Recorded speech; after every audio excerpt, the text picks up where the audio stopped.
going on, everybody? What's going on? Hey, Internet. We're back. We are back. Webs, we're back. Correct. Against popular demand. Against popular demand. Definitely. Giving you guys some more free content. Free. 100% free. Just Free, like 100%. breathing an email is free Right. But, You see us for now. You know? Yeah, for sure. So we are not charging anything. But welcome to another episode of Carbonite Bounty BS with me and the nerds, and we are going to dive into our Star Wars Vision Episode 2 review. For those who haven't watched, obviously it's been out for a couple weeks, so this isn't. I don't think we need to throw a disclaimer of a spoiler free. I mean, this is a review, so if you haven't watched it, you can obviously click off of this. Make sure you smash a like, and then come back and watch your review after, and give your comments or commentary, and let us know what you thought about it. But before we even dive into this episode of Song of the Four Wings, let's let our guy DP let you guys know where to find us at. All right, nerdcyclopedia.com, people. Make sure that you're going on there, and you'll see all your favorite links to your favorite social media posts, platforms, X, formerly known as Twitter, Facebook, Instagram, and also on TikTok. We're basically everywhere. So any platform that we're on, you know that we're on. If you're watching us on YouTube, make sure that you're smashing that subscribe button, also hitting that notification. But so anytime that we're on, you know that we're on. If you're watching us on Facebook, thank you as well. Join our Star Wars group, and basically share all our content with your friends and family and all that stuff. If you're listening to us on podcasts, we're on iHeartRadio, TuneIn, Spotify, Apple Podcasts, Google Play, anywhere that you listen to your favorite podcast, we're there. You can take us in the car for free on your phone for free and everything. Leave us some feedback too. Nerdcyclopedia.com, nerdcyclopediafeedback@gmail.com. It's still free for you to send an email to us. You do the work. It just doesn't cost you anything. In fact, we'll pay you. You send this email, we'll send you. We'll send you. We won't. Not signing up for that, Ken. Can't make me kick in on that. Make sure we pay them. We pay them a 1099 as well. So yes, make sure if you are paying people that you follow all of the correct rules, regulations. And you make sure that you make the proper withholdings and the remittances on schedule, or else you'll be subject to fines. Correct. I hope I didn't scare anybody, but look, if you need help with that sort of stuff, let me know. You can email government encyclopedia feedback at gmail.com about that stuff if you really want to let me know. All right, sorry. The government and the mouse is watching. For sure. I mean, one versus the other. The government versus the mouse. Which would you rather? Oh, the mouse first. Mouse first, government second. Then family. I don't know. I think that fine would be pretty hefty from either. So I think family has to be first, then the mouse. Yeah. You can't keep me out of your house with a court order. You can't keep me out. We'll see you real soon in your house. I'll own your house in no time. You idiot. I'm going to put one of those geodesic domes on your house. Mouse is crazy. He is. But no, guys, this was a short. So in turn for this short episode, it'll be more of a short review. But yes, if you haven't known, this is Song of the Four Wings, which is kind of ironic. Which an X-wing has four wings. So I guess the idea of the episode, where it opened, kind of where it progressed and how it ended, was like, we talked about it, a great homage to like this design. I mean, this is more of the I would say modern anime aesthetic, more of this like kind of newer. It's obviously anime, but to me, this kind of felt like K-pop-ish, more like Korean-ish. It wasn't more Japanese style, so this is kind of more the Korean style in toward the way I look at it. But there's obviously a hero, and there's obviously a cool creature. So I thought it was pretty cool. Obviously, you guys know how I am.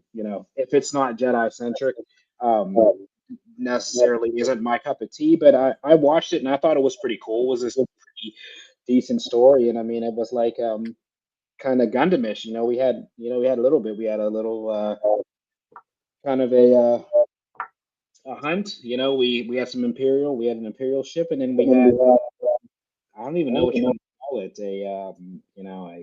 A speeder to turn into a mech suit. We had a little bit of everything. Those things where you're just like, what?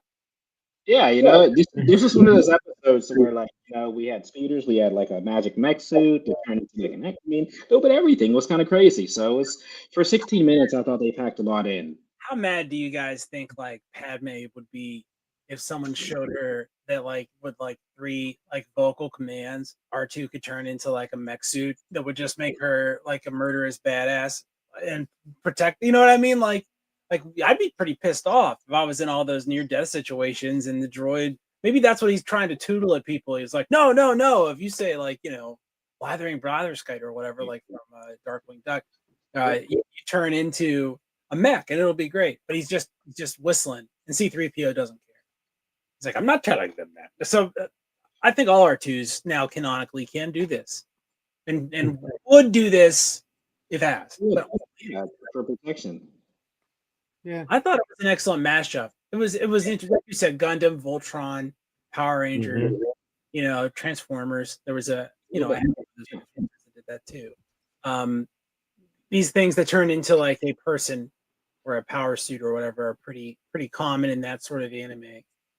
And it was kind of neat to see that technology sort of show up in Star Wars, and it made it like the pastiche really obvious. And like like you said, T Mitch, that it's mixing in like the Korean Astro Boy style kind of. Yeah, that's what I'm thinking. Yeah, the Astro Boy look for sure.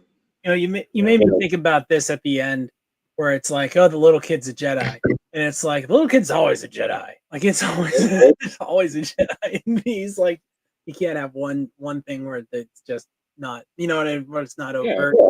It feels honestly like church propaganda now. You know what I mean? Like, oh, only the Jedi can do this stuff. You gotta believe in the Force. But this was really interesting. I liked it. It seemed really cutesy at first, and then it just sort of turned into something more interesting, which I appreciated. Yeah. The walkers jumping out of the ice was pretty cool. It made me think, could they always do that? And I think canonically, yes, they could. They could be jumping out of the ice on Hawk. We know that. Yeah. And they could also shoot. They should also have atomic charge cannons just eject out of their body and attack. I mean, that was legit. So yeah, that was. What was nice about this story is it was a small OG Star Wars story. It started with a crawl. Did you translate the crawl? Okay, so what we had was I tried, Ken. I tried. I wasn't successful. My phone wasn't fast enough, and I didn't feel like rewinding. Right, but the thing is, we know the Empire. We know Vader sent out multiple probe droids to search for a rebel base. This was one of the other planets that was being searched. That's all this was. A little story, and we understand that the Empire came down and jacked this little village up, which the rebels didn't know who people were. They just were inhabiting this planet. The rebels built a base here. So there was a base. We drop in as the rebels have left. They're gone, but they left behind this hero, which to search for survivors. Basically, that was her job, and she found a lot more than just survivors. But this and they got me on 3 different fronts. They got me on sound effects, they got me on original OG graphics and concept art. They duplicated a lot of the Macquarie droid. If you look at some of the sketches, droids had other accessories. He always drew astromech droids with stuff, I was really jazzed that this thing played cassettes. which is great because that hits on a lot of strings for me because Nostalgia. yeah, this girl liked her stuff on tape, not digital, not streaming. She liked it on media. And this Astromech droid was able to, she said it was the last one available. Like this particular model was able to play her stuff. So she turned it into a jukebox. But anyway, my original point was that Macquarie drew hundreds of these sketches of droids with extra stuff. And it even came out in the toys, expanded universe toys. All the droids had jetpacks or some accessory, something that turned it into a ship. So that was very, very cool. Also, that they had a snow sand crawler. I mean, binding worlds and technology into different. I mean, that was great, and I liked it was Imperial. It was an Empire built sand crawler. Vader remembered what that was from his childhood and said, "This would be great in the snow. Build one." Zig Heil. And they built it. They built a snow sand crawler, and they said, "Okay, here you go.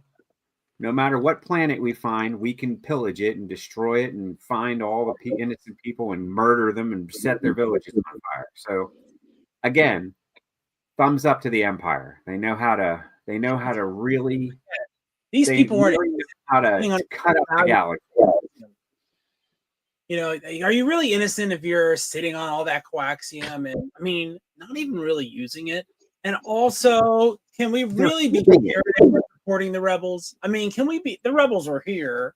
We know that there is coaxium here. Ipso facto, the rebels could have been getting supplied coaxium by these guys if they weren't, you know. And that's why they're not here anymore. And then you find out one of them is force sensitive. And then, Right. like, hold on a second here. Like, I got something. I gotta take a look at this. Now the Emperor's interested. It's interesting, Ken, that you point out this is one of those like collateral damage, like, you know what I mean? It's ground up in the years of Empire Strikes Back. It's not even, you know, none of these people like were doing anything or were on anybody's radar. And then the Empire like sends some crooked guy who's like, well, we could. Like it's an old Western where it's like, well, we could just kill everybody and take over the gold mine. And then the stormtroopers just show up. Yeah, the snowtroopers just show up and like take care of business, and that's what they do. That's what they do. It's the wild, wild west. That's the thing they do. As an Imperial stormtrooper can catch a bolt like nobody's business. That they're the best in the galaxy at getting shot. Way better than the clones. The clones were often very bad at this, where they would just survive and survive and survive. But these stormtroopers, I mean, you're talking about a 15-second lifespan. Boom, gone. Best at it. There's 10 more. It doesn't matter. Right. Don't forget, you get losing to Ewoks now. This is now canonically a multiple, like a losing streak. It's like they have the number. You know what I mean? It's like how the Bengals always beat the Steelers. I like how the Steelers will beat the Browns in Pittsburgh every year for 22 years. It just, you know, it's just a bad matchup. You know what I mean? Bad. You know. Now you're them fighting words. Fighting. Well, I mean, you know, it's not too much you can fight about. It's when they're talking about the truth, you know. So, but yeah. So this was a.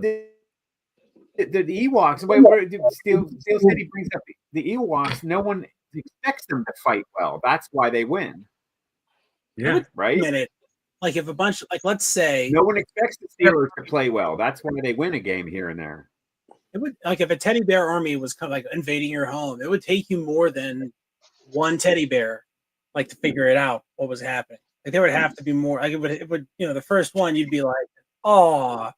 And then maybe the second one, you'd be like, okay, that's weird. 2 living murder teddy bears in my house. And the third one shows up and you're like, all right, I got to deal with this.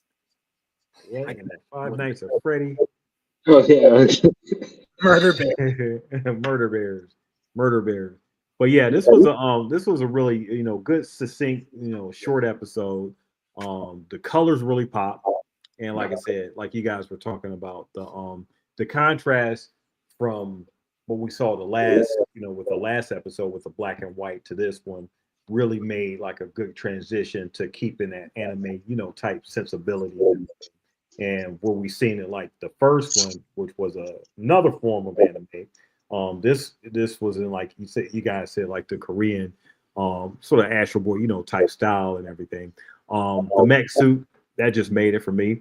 It's something they need to transition into, like, main canon somehow, some way.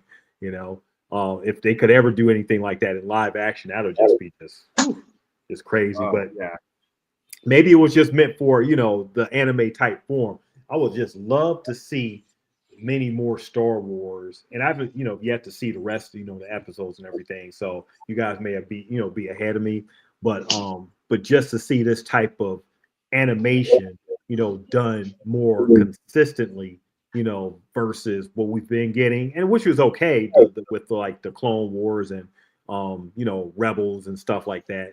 But I like this. I like this style. I like the I'll always look with animation, especially anime, how well the frames go, and how consistent, like, the flow and the detail is with with what we're watching on screen and everything. You don't really want to see, things just, in static, just stiff forms and stuff. You want to see things just flow. And like I said, when the mech stuff came, it was just like, okay, yeah, they're trying something different. They're trying something. They're being inspired and being to mix certain influence and inspirations into Star Wars. And that's one thing that we talked about, like, a week or two ago, about things that we want to see, some inspiration from other sources, so we can make some new stuff, put some more meat on the bone, if you want to say. So I'm excited to see what we got, for these next few episodes that are coming. And I really like that, and I really like that this was short. I mean, yeah, it's like I said, like we all discussed, it was unique. It didn't even have, like, with the color tones. When it started, I was like, oh my gosh, we already got The Kid's Tale, the second episode. So the color tones really kind of made you it kind of threw you for a loop, like we were talking about, just because of the styling of it. And then when the episode You started thought it was going going, to be one thing, and then it ended yeah, up turning into something entirely it different. did. Yeah, and then I mean, I guess the character kind of reminded you, because I think she was like a princess from a planet. It was kind of like a young Leia type thing. So I don't know if that was their kind of spin on like a Leia or Padme character, because she was like a young princess from a planet, I guess, that was like destroyed or something, and she was like a kind of like a young rebel or something. So on a scouting mission. So no, Disney, that's the note they give you. Can she be a princess? Could she? right, yeah, you know what I mean? Yeah. Like, yeah, sure, whatever. It's like, oh, God, awesome. That didn't impact the story in any way. So Young Elsa or whatever, yeah. it could have. Okay, that would have been too far. They would have been. I'm surprised they didn't. Yeah, they didn't try to like remix the name or something. Yeah, but nah, it was a fun short story, and yeah, and like we kind of discussed. First, we had the kind of traditional, 80s kind of Japanese, trigun type, style, especially with the black and white was so unique. And then you go from black and white to something so colorful like this, like the Right. contrast. But Yeah. DP, you mean we've talked about it and you've hit the nail on the head, like the mech suit, like why wouldn't you incorporate that in some of the stuff we've seen recently, whether it be like Mandalorian or even like the Acolyte, like it's just like things like Because little they don't think about that. That's not where they're I headed. mean, The Yeah, mech suit, Mandalorian. the mech they suit were looks like a actually thinking Mandalorian about 100%. doing that in this character. They were actually thinking about the technology that she would have, and expanding on that. They wouldn't put that in the Acolyte. They were trying I mean, to. I guess the closest thing we get to the mech suits are really just like the jetpacks and the kind of customization of the Mandalorian Creed, So that's kind of a mech suit, But it would be cool for one of them to have, like you're saying, like an X-wing type, like jet, like, you know what I mean? Switch it up a little bit, like. I mean, you think I you would- want a small target, so wouldn't you? I mean, that if we're learning anything from the current in the conflict in the 2020s is that being a big target is dangerous. It's dangerous to be big. You want to be small and little so that nothing can hit you. And maybe it makes sense to be in a mech suit rather than in a big old, helicopter or in a, P-51 Mustang size X-Wing. Maybe that's just bad idea because they can get hit by anti-aircraft drones easily. Right. Isn't they could have made a Beskar suit. Isn't Beskar anti lightsaber? Isn't that an anti lightsaber weapon? Or whatever they had on the Acolyte, whatever that shit thing their little things were like anti. Remember that like broke the lightsaber? I don't even remember. I mean, it is because they can use it. It can be used to basically like shut off to like because like in that fight with the Ahsoka, she was using the Beskar spear to parry a lightsaber. So it must. But then they had those little wrist things that like would shut off a lightsaber. I don't remember. I mean, I don't even have the heart to go back and try to rewatch it. Kind of curious now that we talk about like technology and everything. When we see like the Force Awakens, Rise of Skywalker, and Last Jedi, we don't really see any of that old technology except for the Millennium Falcon, right? That's really, yeah. I mean, the Falcon until the final scene of the movie where they did the Endgame moment where all the ships came through. That was like, I mean, that was like, like a homage to every basically ship that they've ever drawn or ever designed. Well, not so much a ship, but just like the way computers, the buttons, all that stuff, except for the Millennium Falcon, we don't really see anything like that because it's sort of like they're in like modern times, in that era versus what we usually get when we're going into like the older timelines. I mean, those three movies were the only piece of content that we've gotten that was outside of the before Force Awakens. Am I right? Yeah, I'm pretty sure. I mean, they put a lot of the tech, the stuff, the equipment that you saw they were reusing it. It was being salvaged. Ray was always going to that Star Destroyer and pulling shit out of it and selling it to Grub. Oh yeah. So Kylo had that AT-AT or AT-AT or whatever you want to call it. He had that in the was that the Last Jedi or was it? I don't remember. Yeah, that was Rise of Skywalker. I think it was in Rise of Skywalker. It was in 8, right? He died in 8. Yeah.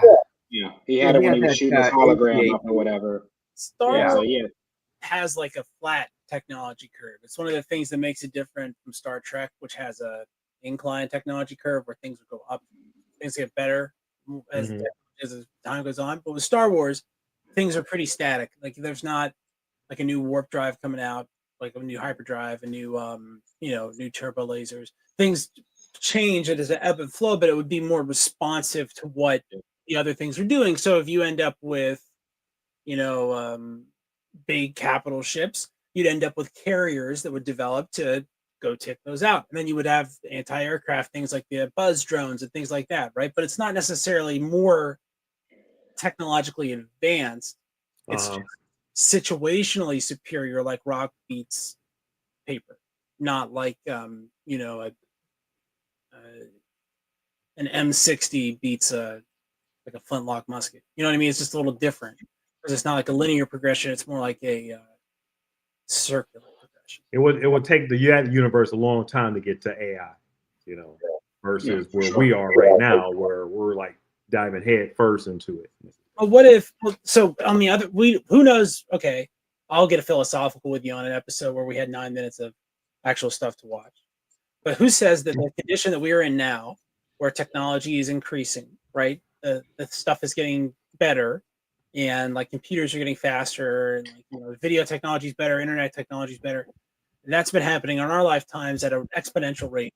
It's been getting faster and faster and faster, and that has not been the case for most of human history. Our technology curve was pretty flat, pretty flat. And then right about the Industrial Revolution, things really took off. and there's a lot of reasons for that. But nobody says that at the end of this giant jump, right, there's not going to be a period of flatness on the other side. Because who knows if we're at a point right now in history where we don't know if AI is just BS. We don't know. It could be that it like can't do anything because it doesn't want to do anything, so it can't make itself do anything, right? Like there's no like drive to it, so it's just worthless.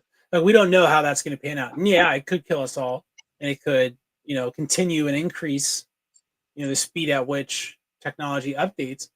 But there's a term that I'm sure everybody's heard called the singularity, where beyond that point, there's no way to tell what's going to happen with technology because it's going to go so fast. At that point, we may as humans lose the ability to keep up with the curve. And if that happens, technology will flatten out because we won't be able to stay on, like, surf the wave, so to speak. Right. So, a lot of stuff could happen. Also, the AI could just nuke everybody, and that'll flatten your curve out. That's never happened. That's never happened. AI technology has never raised a hand to mankind. That's never happened. Hey, not according to Jim Cameron's Terminator 1 and 2. And 3. It's never happened. And 3. Because they do it in 3. They actually, make it happen in 3, right? That's what I said before. Don't worry about it. But yeah, like Kim was talking about, this episode might have actually just been an isolated, planet thing where it just occurred on that planet, and maybe the technology there is, a different thing. I sort of it was more if they had technology, which we don't know. All we saw was their homes in flames, right? Right. So we don't know. Their technology was very much like the Lars homestead.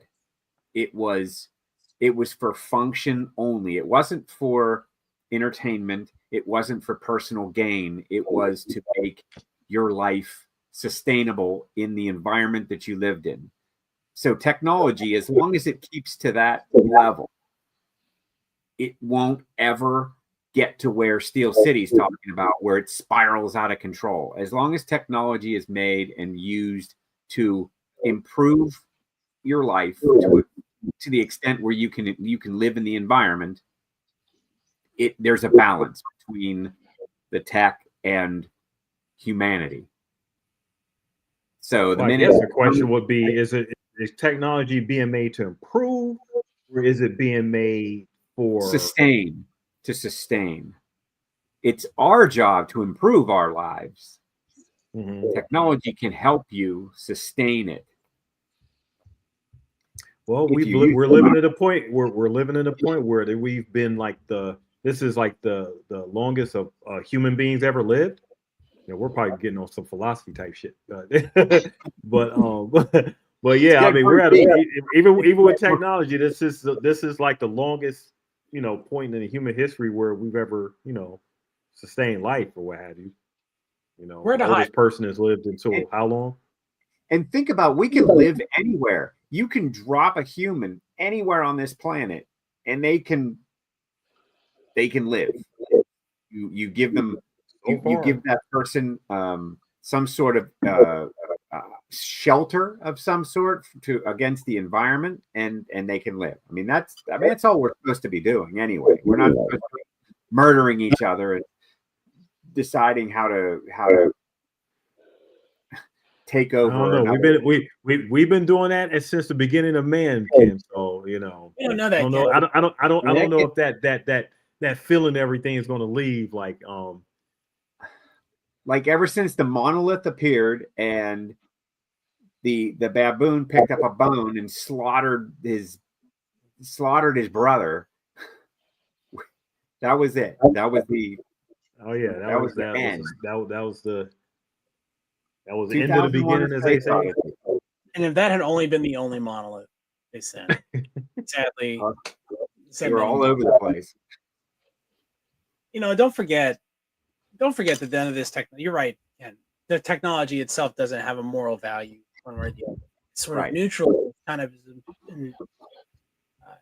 It's it's important that we use technology wisely, like using AI for fun things like making Star Wars stories, and not using it to trick elderly people into giving us their life savings.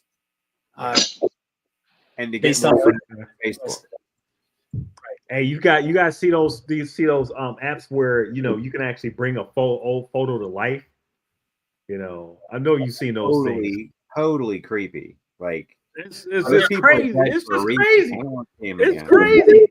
I had this interesting idea recently that is that we all grew up in a time where a police officer would say something to you like, "Man, thank God there's video, because I know, the human brain can lie, but a video can't lie." And like we all It's believe crazy. that.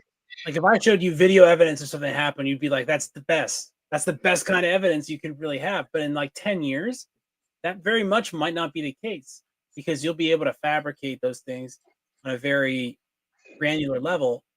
And then we're talking about, how do you know something's legit or not?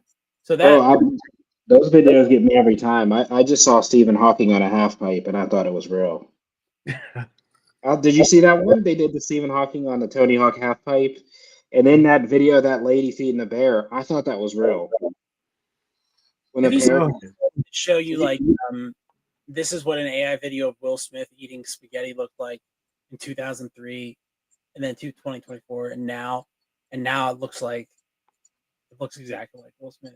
yeah, it's that, I forget the app. It's like Sora or something that you can do Sora, it. that's You know, the but yeah. yeah, but maybe we'd have to look into that for maybe our fan fiction stuff. I'm gonna play with it a little bit and see if we can come up with something non-copyright, of course. That might be some decent stuff right there. That's the thing. Like like I've been saying, like I think I've said this to you regarding Batman. Like pretty soon, Batman's going to be free reign, and who's to say you can't use those tools to create your own? I would love to create my own Batman movie story. Yeah, love that. Who's to say? Certainly not. Who's to say? But no, guys. Like I said, we had another episode. See a shorter review because of a shorter episode, but I think next week's runtime is a little longer, so we'll be able to dive into episode 3. So yeah, so we'll be on for that, and then obviously that's leading us up into a holiday weekend for us in the States. So leading up into Thanksgiving, so a food holiday, and then obviously an important shopping day on Friday for those people with youngsters or people trying to get the deals. So or people with money. Good news for us. The good news for us is our Black Friday promo is we're free. So we're going to give you a preview for our Black Friday promo. Our content so after you're done draining your checking accounts, come home. Send a free email. That's exactly how it is. Come home and send a free email. We're sending you free content. And we will read it on air live, and we'll give you credit for it. For sure. But, yeah, guys, another great review. And until next week, guys, this is the way. This is the way.